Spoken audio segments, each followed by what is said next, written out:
Inhale, love. Exhale, separation. On a Friday morning last fall, about 150 incarcerated men sat in a gym and meditated. They gathered for the first time in nearly 2 years. The prisoners are part of a rehab program, bringing in artists and former prisoners to inspire personal growth. The healing emotionally, I'm a better person. You know, I could serve the community better. The programs, ranging from addiction treatment to trauma counseling, help the men build skills to re-enter society. Seeing the dog building for the first time, yeah. But the COVID pandemic put many of these resources on hold. And many of the incarcerated men fell into long periods of depression. You were stranded. It was like being on an island by yourself. You're in a box with your thoughts. Group activities, including mental health therapies, were suspended in prisons across the nation. I wanted to become better. I wanted to be a better me every single day. So I attended these programs daily, and when the pandemic hit, it just came to a complete halt. Joseph Sena credits programs like these for his own transformation. He was incarcerated at 15 after killing a 25-year-old man. Police said it was gang-related. That little dark bubble of loneliness, we need these programs. We need them. Because if not, change is impossible. For Sena, that change began when he was in juvenile detention. He says his childhood was painful and difficult. I don't remember my mom ever telling me that she loved me. Not one time. Joining a gang provided him with a sense of belonging for the first time. That was my outlet. It was the worst way I could have gone, but that's what I knew at the moment.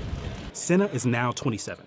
I don't want a kid that was a lost boy like me to end up in a situation like me or dead, or on death row one day. And families are suffering, his and the community. I don't want to see that. His relationship with his mother, who was 13 when he was born, has come a long way. That was like another breath of life for me. Through all these years, I dug deep and went to groups to try to find myself, and I finally did.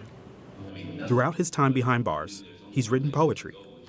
One poem is addressed to his victim, a prayer to understand him and his story. Did you ever feel lost, hurt, or confused? If so, tell me, what did you do?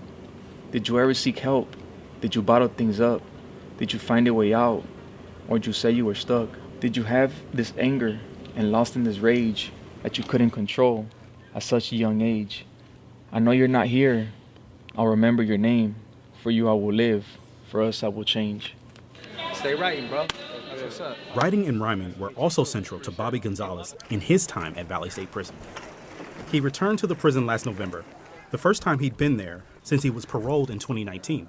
He had served 16 years of a 25-year sentence as a juvenile offender. Brother, what's going on? To be able to connect with those that I know are the ones who are still there rejuvenating brothers on the yard. I'm coming to rejuvenate them, like they say. His visit was organized by Lead with Love, an arts and activism initiative. A really big day for Bobby. Gonzalez was joined by director Saul Guy, who provided a screening of his film, The Death of My Two Fathers, which is now playing on PBS stations in the U.S. The film's theme of death felt heavy for many of the men who've dealt with their own grief. Sena lost his grandfather during the pandemic. While he and his fellow prisoners remain locked up, with the return of in-person programming, they are optimistic for their futures. Sena becomes eligible for parole next year. Though he won't see his grandfather, he's working on bettering himself in his memory. Yeah, I think he's proud of me. I think he's my light right now. I know he's taking care of me. Aaron Morrison, The Associated Press, Chowchilla, California.